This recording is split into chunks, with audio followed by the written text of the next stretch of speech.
생애 주기라는 게 있습니다. 생애 주기. 많이 들어보셨죠? 생애 주기는 시간의 흐름에 따라 변화해 나가는 개인 생애의 일정한 단계별 과정입니다.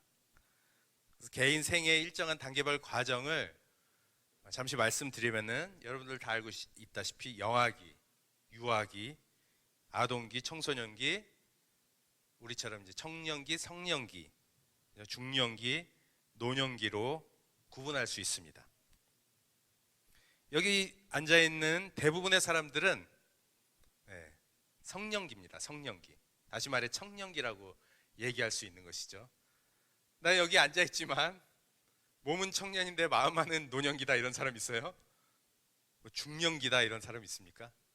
중년기는 제가 중년기죠. 여러분 몸과 마음이 다 성년기, 청년기예요. 그죠? 혹시 나는 진짜 마음은 이상하리만큼 유아기, 아동기다, 청소년기다 아직도 이런 사람 있습니까? 이것도 큰 문제예요. 그죠? 우린 나이에 맞게 때에 따라 맞게 또 성장하고 그런 마음을 품는 것이 중요합니다. 청년기의 주요 관심사는 뭘까요? 여러분들의 주요 관심사는 뭐예요? 그죠? 진로죠. 다시 얘기해서 취업이라고도 얘기할 수 있겠고 학업도 있겠고 가장 중요한 화두는 빼놓을 수 없는 거는 결혼이죠. 결혼을 빼놓을 수 없죠. 요즘에 청년들이 결혼을 안 하겠다라고 생각하는 사람들이 있어서 참 걱정인데 결혼은 일륜지 대사입니다. 일륜지 대사라는 건 인간이 행해야 될 것 중에 가장 중요한 것, 평생에 그 중에 하나가 바로 결혼이죠. 하나님께서도 그것을 기뻐하시고 작은 그 공동체, 그 가정을 통해서 하나님께서는 또 놀라운 일을 행하고 계십니다. 그 인생에는 때가 있습니다. 유아기, 아동기에 결혼한다 그러면 안 되죠. 저처럼 중년이 넘어서 결혼한다 그러면 그것도 결혼할 수 있어요. 그렇지만 그게 좀 늦어지면 또 그 가운데 어려움이 있어요. 불안정합니다. 결혼을 안 해서 저도 결혼을 늦게 했던 사람이잖아요. 특징 중에 하나가 불안정해요. 안정성이 없어요. 결혼을 하고 나니까 왜 이렇게 안정성이 있는지. 그 중에 하나가 왜 그러나 생각해 봤더니 자매에게 제가 신경을 안 써도 되잖아요. 결혼하기 전에는 이 자매한테도 신경을 쓰고 저 자매한테도 신경을 쓰고 내 배우자는 누굴까 계속 고민하고 있는데 결혼을 하다 보니까 그런 신경을 안 쓰고 안정기에 접어들 수 있다는 것이죠. 전도서 3장 1절 이하에는 이렇게 하나님께서 말씀하고 계십니다. 제가 읽어볼게요. 잘 들어보세요. 범사에 기한이 있고 천하만사에 다 때가 있나니 날 때가 있고 죽을 때가 있으며 심을 때가 있고 심은 것을 뽑을 때가 있으며 죽일 때가 있고 치료할 때가 있으며 헐 때가 있고 세울 때가 있으며 울 때가 있고 웃을 때가 있으며 슬퍼할 때가 있고 춤출 때가 있으며 돌을 던져 버릴 때가 있고 돌을 거둘 때가 있으며 안을 때가 있고 앉는 일을 멀리할 때가 있으며 찾을 때가 있고 잃을 때가 있으며 지킬 때가 있고 버릴 때가 있으며 찢을 때가 있고 꿰맬 때가 있으며 잠잠할 때가 있고 말할 때가 있으며 사랑할 때가 있고 미워할 때가 있으며 전쟁할 때가 있고 평화할 때가 있느니라. 인생에 있어서 때가 중요하다는 거죠. 솔로몬은 이 세상에서 어떤 사람보다도 부귀영화를 누렸던 많은 것들을 경험했던 사람인데 솔로몬 대왕께서 돌아가시면서 했던 말씀이 모든 것에 때가 있다라는 것을 이야기하고 있습니다. 우리 청년의 때, 아까도 말씀드렸다시피 진로, 취업, 학업, 결혼이 가장 중요한 화두로 떠오르고 있죠. 특별히 결혼은 아까 말씀드렸다시피 일륜지 대사 중 하나라고도 볼 수 있기 때문에 그렇습니다. 인터넷상에서 제가 이렇게 좀 검색을 하다가 재밌는 질문을 하나 발견을 했어요. 질문이 되게 논리적이지도 않고 좀 문맥에도 맞지 않는 질문인데 재밌어서 제가 한번 소개를 해드려 봅니다. 제가 좋아하는 자매가 생겼다면 하나님께 기도해도 되나요? 안녕하세요. 크리스천이에요. 대한예수교 장로회 교회를 다녀요. 우리랑 똑같네요. 대한예수교 장로회. 통합인지 합동인지 모르겠지만 제가 좋아하는 자매가 생겼을 때 하나님께 꼭 배필해 달라고 기도해도 되나요? 아닌가요? 안 되나요? 아니면 제가 좋아하는 자매가 포기해서 하나님의 뜻대로 배필해 주면 결혼하고 행복한 부부로 잘 살 수 있을까요? 맞나요? 잘 모르겠습니다. 제가 기독교적인 상식이 조금 부족한 것 같네요. 건강하세요. 제 궁금증을 풀어주세요. 해결해주세요. 잘 부탁해요. 감사해요. 감사합니다. 이단성 글 사절입니다. 양해 잘 부탁드립니다. 되게 특이하죠, 글이. 근데 이 특이한 질문에 답변이 한 10개는 달렸더라고요. 그것도 성의 있는 답변들이, 제가 쭉 읽어봤는데 한 10개 가까이 답변들이 성의 있게 달렸던 것을 봐요. 크리스찬들이 참 착하구나. 이런 질문 속에서도 좀 문맥에 맞지 않지만 그래도 진정성을 느껴서 그런지 많은 사람들이 답하는 걸 보았습니다.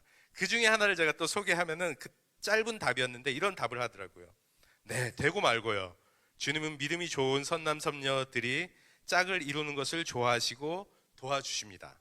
그죠? 그보다 먼저 상대방 자매의 마음을 살 수 있는 실력을 귀하가 먼저 갖추는 것이 더욱 중요합니다. 제가 여기서 동의해요. 동의해서 이제 이 글을 소개시켜 드리는 거예요. 저희도 이상형이 있습니다. 여러분들에게도 이상형이 있어요. 저도 결혼하기 전에 이상형이 있었습니다. 근데 우리는 어찌 보면 이상형만 추구하는데 내가 이상형에 맞게 실력을 갖추려고 하지 않습니다. 무엇보다 우리가 중요한 것은 실력을 갖추는 거고, 이상형에 맞게, 내가 좋아하는 자매나 형제에 맞게 우리가 준비해야 되는데, 그런 것들을 좀 등한시한다는 것이죠. 나머지는 하나님 앞에 맡기고 우리는 준비하고 애써 힘써서 오늘을 살아가야 되는데, 때로는 그렇지 못하는 것 같아요. 그래서 어쩌면 어떨 때는 하나님께서 기뻐하시지 않는 짝을 만날 때도 있는 것 같습니다. 오늘 본문은 우리가 잘 알다시피 하나님께서 아담을 지으시고 그 다음에 하와를 지으시는 본문입니다. 아담을 지으시고 각종 동물을 아담에게 이끌어옵니다. 이끌어와서 이름을 지라고 말을 하죠. 그래서 아담이 불려지는 이름이 곧 그의 이름이에요. 지나가는 것이 캥거루면 그게 바로 캥거루가 되는 거죠. 사자면 그게 사자가 되는 거예요. 엄청난 은혜를 주시는 거고 엄청난 권한을 주시는 게 하나님입니다. 일할 수 있는 권한을 주시는 거죠, 다시 얘기해서. 근데 생각해 보십시오. 아담이 동물들의, 생물들의 이름을 지어주기 위해서는 이 시각이 발달돼야 되겠죠. 당연히 발달돼야 될 요소들이 여러 가지가 있겠지만 두뇌는 기본적으로 있어야 되고 시각이 발달돼야 되겠죠. 그래서 제가 예전에 이 본문을 보면서 무릎 쳤던 것이 아닙니까? 사람은 남자 중, 그중에 남자와 여자는 여러 가지 생물학적으로도 좀 다른데, 그중에 특이점 중에 하나가 여자는 귀, 청각이 발달됐고, 그죠? 남자는 시각이 발달됐다는 얘기를 많이 합니다. 실제로 그래요. 저도 시각이 발달됐어요. 보는 것을 통해서 느끼고 그걸 감상하고 또 감정의 기복이 생겨요. 근데 여성들은 좀 그런 게 좀 덜하다 그래요. 그럴 수밖에 없던 게 여기서부터 나타난다는 거죠. 아담에게는 보여지는 능력, 볼 수 있는 능력이 탁월해야 됩니다. 보고 정해야 되잖아요. 보고 얘는 생김새에 따라서 또 어떻게 취하는 행동에 따라서 이름을 지어줘야 되기 때문에 탁월한 이 시각의 능력이 있어야 됩니다. 그죠? 여러분이 어떻게 생각할지 모르겠지만 저는 그렇게 생각해요. 시각적인 그런 자극. 그래서 형제들을 보았을 때 그래서 이렇구나라는 생각을 해봅니다. 저도 보면은 시각적인 게 되게 좀 앞서가는 게 있거든요. 그러면 어저께도 제가 토요일 날 교회에 오면서 노지연 자매의 그 언니하고 동생을, 세 자매를 보았습니다. 잠깐 이제 스쳐 지나가고 인사를 하면서 지나갔는데 세 자매가 오는 모습이 얼마나 아름다운지 별 얘기도 안 했어요. 그냥 안녕하고 인사하고 그냥 헤어졌는데 그 여운이 계속 남는 거예요. 세 자매를 봤잖아요. 그 모습을 보고 제가 교회에 올라오며 왠지 흐뭇한 그런 기분, 그런 사랑하는 자매님들을 이렇게 보는 모습 속에서 제가 그런 기뻐하는 그런 나의 모습을 보았습니다. 시각적인 게 형제들에겐 있을 수밖에 없다라는 걸 생각해 봅니다. 그럼 왜 여성은 청각적인 게 발달했냐? 여성도 얘기해야 되잖아요. 여성은 오늘 22절의 말씀에서 보는 것과 같이 엄청난 고백을 듣습니다. 아담을 독초하는 것이, 혼자 일하는 것이 보기 좋지 않아서 동역자를 하나님께서 말씀해 주십니다. 동역자를 머리에서 띈 것도 아니고 발에서 띈 것도 아니고 이 갈빗대를 취했다는 것은 남녀의 평등을 또 나타날 수도 있다는 것 같아요. 발에서 찧었다면은 이 발처럼 여기고 좀 아래로 여기고 머리로서 취해서 만들었다면 좀 높게 여길 수도 있겠는데, 남녀의 사이는 이 갈빗대 딱 중앙이잖아요. 사람의 중앙. 그래서 평등하다라고도 얘기할 수 있는데, 잠들게 한 이후에 갈빗대를 취해서 여성을 만듭니다. 그게 하와죠. 본 차이나 아닙니까? 본 차이나. 그래서 여성이 남자보다 더 강하다고도 얘기합니다. 근데 여성을 만들고 하와를 남성인 그 아담에게로 이끌어옵니다. 잠에서 깬 아담은 하와를 보며 했던 첫 고백이 뭐죠? 첫 감탄사가 뭐죠? 우리 22절의 말씀을 다 같이 한번 읽어보도록 하겠습니다. 2장 22절, 창세기 2장 22절의 말씀입니다. 시작. 여호와 하나님이 아담에게서 취하신 그 갈빗대로 여자를 만드시고 그를 아담에게로 이끌어 오시니, 23절입니다. 아담이 이르되 이는 내 뼈 중에 뼈요 살 중에 살이라, 이것을 남자에게서 취하였은즉 여자라 부르라 하리라. 네, 그렇습니다. 내 뼈 중에 뼈요 살 중에 살이라. 이거 누구도 들을 수 없었던 고백이죠. 그 동물과 생물, 이름을 다 지어 주었던 그 동물과 생물들은 들을 수 없었던 고백이에요. 수많은 동물들을 보았고 수많은 생물들을 보았고 하나님의 천지 만물, 우주 만물을 보았지만 그는 그 누구한테도 이런 고백을 하지 않았어요. 그 누구도 자기가 이렇게 아름답게 보지를 않았다는 것이죠. 바꿔 얘기하면. 근데 아담의 눈에는 그만큼 하와가 아름답게 보였다는 거죠. 정말 내 짝처럼 여겨졌고 하나님께서 보내주신다는 걸 확신하고 보기에도 너무나도 아름다운, 그래서 내 뼈 중에 뼈요 살 중에 살이라는 것은 당신이 곧 나다라는 거죠. 나. 인간은 본능적으로 자아를 사랑합니다. 자기 애가 있어요. 자기만큼 사랑한다는 거예요. 그죠? 자녀를 낳는다는 거, 나만큼 사랑합니다. 자녀를. 이 배우자를 보면서 정말 나만큼 사랑한다는 그런 고백이죠. 너무 아름다운 고백입니다. 그 아름다운 고백을 들었기에, 여성은 들었기에, 그 누구도 들을 수 없는 고백을 들었기에 여성은 어쩌면 청각이 그때부터 발달할 수밖에 없었다는 생각을 해봅니다. 또 아담의 동역자로 보내셨잖아요. 아담은 시각이 발달했습니다. 계속해서 뭔가 이야기해 줘야 되고 특징을 판단해야 되는데, 그는 누군가의 얘기를 들어야 되는 거죠. 뭔가 이렇게 균형을 맞게, 한쪽으로 편중된 것이 아니라 부부가 균형감 있게 사역을 할 수 있도록, 하나님의 일을 감당할 수 있도록 하나님께서 베풀어 주신 은혜입니다. 뱀이 누구에게 다가옵니까? 뱀이. 우리가 잘 알다시피 하와에게 다가오죠. 아담에게 다가가지 않았어요. 뱀은 말로써 다가갑니다. 어쩌면 그의 모습은 흉측한데 아담에게 다가갔으면 아담은 멀리 피해갔을 수도 있겠어요. 그렇지만 이 청각이 발달한 하와에게 다가가서 말합니다. 야, 하나님이 동산 중앙에 있는 이 열매를 먹으면은 혹시 너희가 하나님처럼 되지 않겠냐? 라고 이렇게 이야기합니다. 청각이 발달한 하와는 쏠깃합니다. 거기에 쏠깃하죠. 그래서 결국 그 속임에 넘어가서 먹게 됩니다. 오늘 얘기할 건 이건 아니고, 하여간 청각과 시각에 발달한 것을 저의 신학에 의해서, 저의 주관적인 생각에 의해서 여러분 얘기한 겁니다. 충분히 그럴 수도 있다는 생각을 해봅니다. 하여간 하나님께서는 하와를 만나게 해주시죠.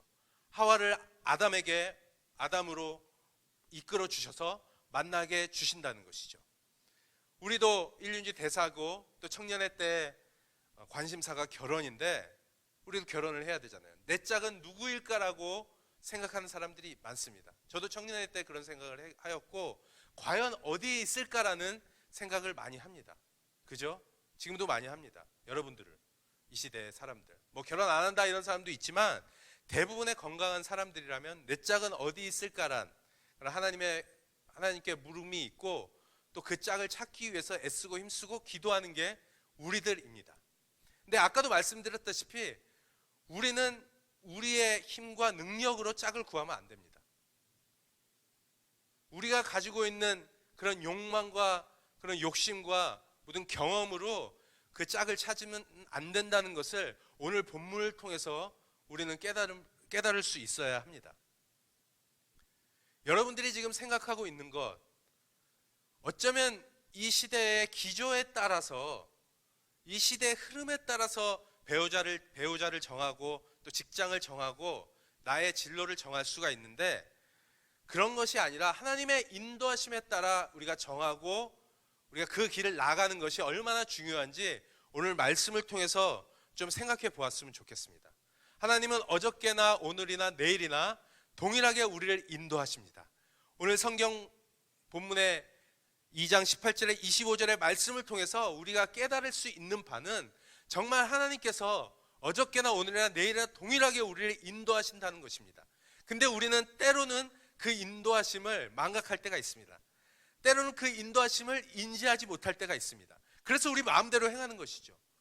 하나님은 우리에게 분명한 뜻과 계획이 있는데 우리의 인생 처음부터 끝까지, 나중까지, 유아기부터 노년기, 죽기까지, 아니 그 이후까지도 하나님께서는 우리의 인생을 향한 계획이 있는데, 때로는 하나님의 인도하심을 망각한 채 우리는 우리의 멋대로, 우리 제멋대로 배우자를 선택하고 우리의 진로도 선택하고 우리의 욕심에 따라서 이생의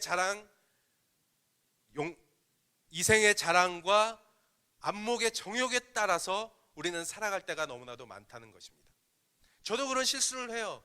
크리스찬 누구나 다 완벽하게 살아갈 수는 없습니다. 물론 실수를 범합니다. 그렇지만 우리가 오늘 말씀을 통해서 최대한 그 실수의 폭을 좁혀 나갔으면 좋겠습니다.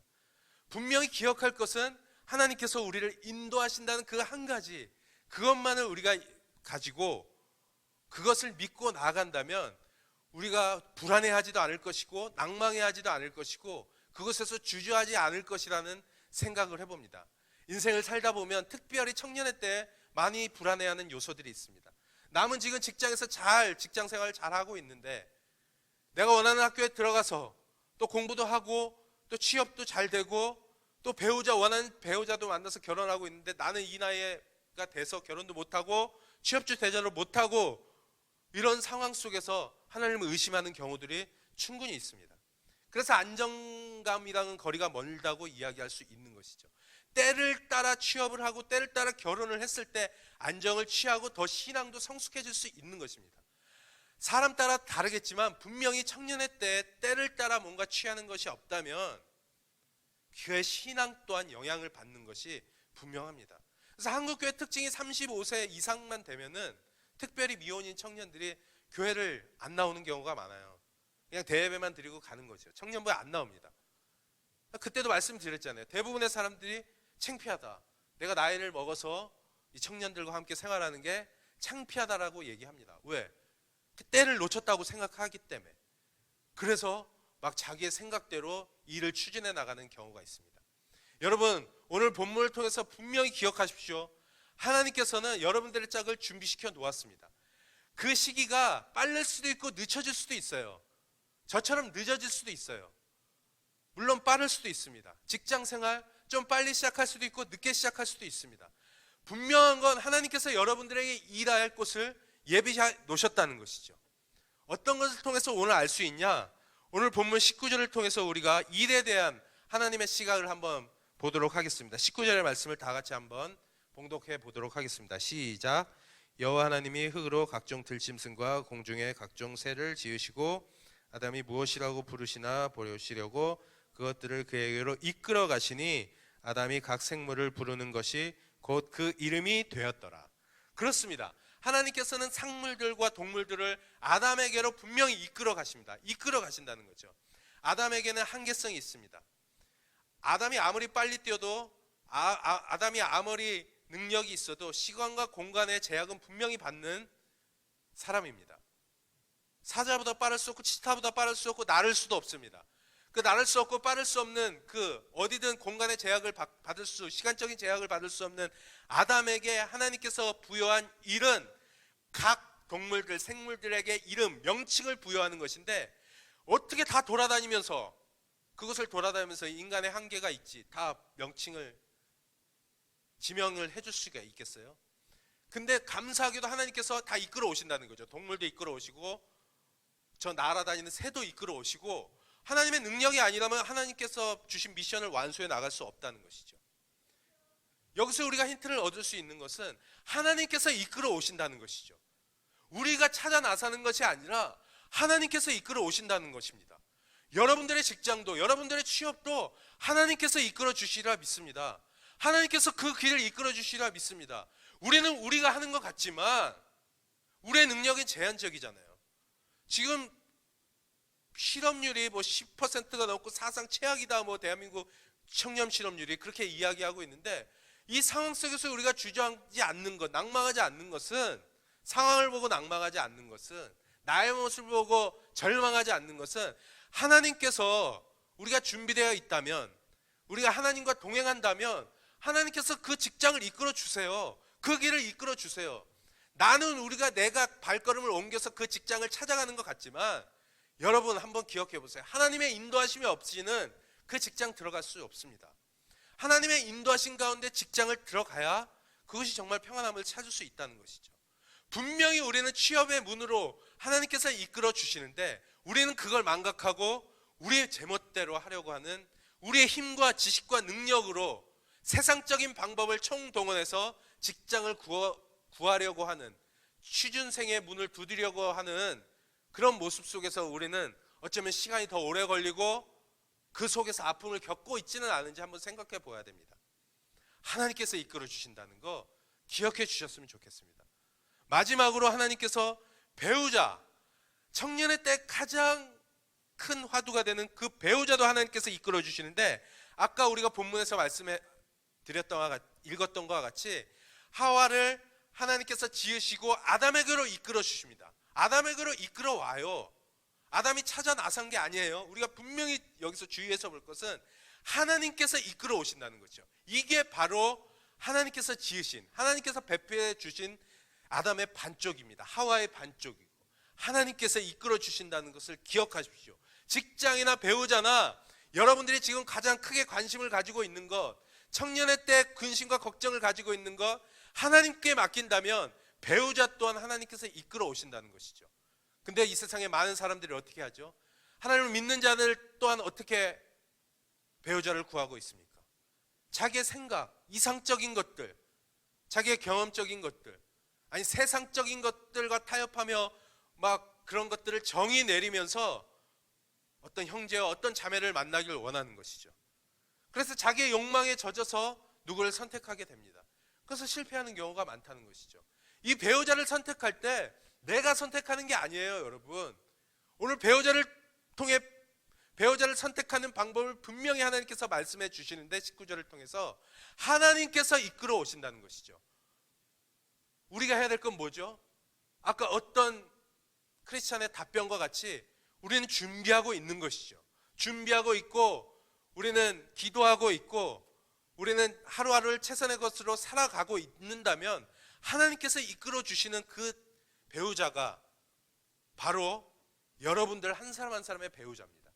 그렇다면 나의 이상과는 거리가 있을 거라고 생각하지만, 분명히 기억해야 될 것은 아담이 어떻게 고백했습니까? 내 뼈 중에 뼈요 살 중에 살이라고 고백했던 것처럼, 여러분들이 기다리고 하나님의 뜻을 구하고 하나님의 인도하심을 신뢰한다면, 100% 신뢰한다면, 여러분들의 앞에 나타나는 형제, 여러분들 앞에 나타나는 그 배우자 자매는 분명히 아담이 고백하였던 내 뼈 중에 뼈요 살 중에 살이라고 고백할 수 있는 그런 매력이 충분히 있을 거란 이야기죠. 하나님께서 매력 없는, 나의 눈에 매력 없는 자를 하나님께서 나의 배우자로 삼아주시지 않습니다. 아담에게 매력 있는 하와를 보내신 것처럼 하와도 아담이 매력이 있었던 거죠. 동일하게 여러분들에게, 여러분들 눈에, 여러분들 마음 가운데 매력 있는 자를 보내주실 거니까, 이끌어 주실 거니까, 여러분 낙담하지 마시고 여러분들의 정욕에 매여서 이 뭔가 세상적인 가치에 매여서 배우자를, 그 어떤 것을 선택하지 마십시오. 하나님께서 선택한 여러분들의 반쪽을 하나님께서 이끌어 오십니다. 그러기 위해서는 우리가 어떻게 해야 됩니까? 무엇보다도 우리가 말씀에 의지하여서 하나님의 인도하심을 받는다는 거, 이 말씀의 인도함을 받는 거예요. 사실 그렇게 얘기해도 과언이 아닐 정도로 이 말씀에 의지한다는 건 중요합니다. 우리가 어디서 힌트를 얻어요? 어디서 우리가 우리의 길라잡이의 역할을 감당하는 게 무엇입니까? 하나님은 보이지 않는 하나님, 그렇지만 능력의 하나님이지만 그 능력을 어떻게 나타냈느냐? 우리한테 성령께서 우리를 이끌어 주시는 것만도 분명하지만 대표적으로 이 말씀을 통해서 이 텍스트에 다 있어요. 텍스트에 하나님 말씀, 오늘 말씀도 동일하게 나오잖아요. 이끌어 오신다. 일할 거리도 하나님께서 이끌어 주시고 미션도 주시고 배우자도 이끌어 오신다. 이 말씀을 통해서 우리가 알 수 있는 것이죠. 이런 것뿐만 아니라 우리의 전 인생에, 유아기부터 노년에 이르기까지 전 인생의 것이 이 텍스트 가운데 다 있다는 것이죠. U20의 정정영 감독, 그죠? 지략가처럼 보이시는데 그분이 그 전술지가 있대요. 전술지. 그거를 마법 노트라고 그러더라고요. 마법 노트. 한 요 정도 두께의 마법 노트가 있어갖고 그거를 선수들이 마법 노트라고 그러는데 선수들에게 다 배포를 했대요. 그 중에 고재현이란 미드필더, 고재현이란 선수는 역시 재현이라는 사람은 좀 텍스트를 좋아하는지 그 사람은 엄청 그거를 외우다시피 엄청나게 많이 봤다는 거예요. 외우다시피 그 전술서를. 근데 그게 큰 도움이 됐다는 것이죠. 큰 도움이 됐대요. 마법의 노트. 그걸 마법 노트라고 그러더라고요. 그대로 행했더니 물론 그렇게 안 될 때도 있지만 많은 거에서 그 전술지를 봄으로 인해서 도움을 받았다고 합니다. 하다못해 축구에 있어서도 그 전술지가 경기 필드에 나가서, 필드는 실제잖아요. 라이브잖아요. 진짜 실제잖아요. 그거는 장난이 아니잖아요. 필드에 나가서도 그렇게 도움을 받았는데 그 마법의 노트와 비교할 수 없는 이 텍스트, 이거는 이 세상에 나가서 우리가 축구 경기를 한다면 사도 바울이 인생을 경기장에서 경기하는 걸로 비유했듯이 우리도 세상 가운데 나가 경기하는 거나 다름없어요. 그 마법 노트 전술지, 정정용 감독의 그 전술지로도 경기에 승리할 수 있다면 우리는 그거보다 능력이 비할 수 없을 정도로 큰 이 텍스트, 성경 말씀을 의지한다면, 하나님의 인도하심을 받는다면 우리는 뭐 이루 말할 수 없는 그 복 가운데, 날마다 우리의 삶 가운데 승전보가 이어질 수 있으리라는 생각을 해봅니다. 여러분, 하나님의 인도하심을 구하고 계십니까? 하나님의 인도하심을 기대하고 계십니까? 성경 말씀에 우리가 더욱더 집중하고 하나님 말씀에 귀 기울이는 저와 여러분이 되었으면 좋겠습니다.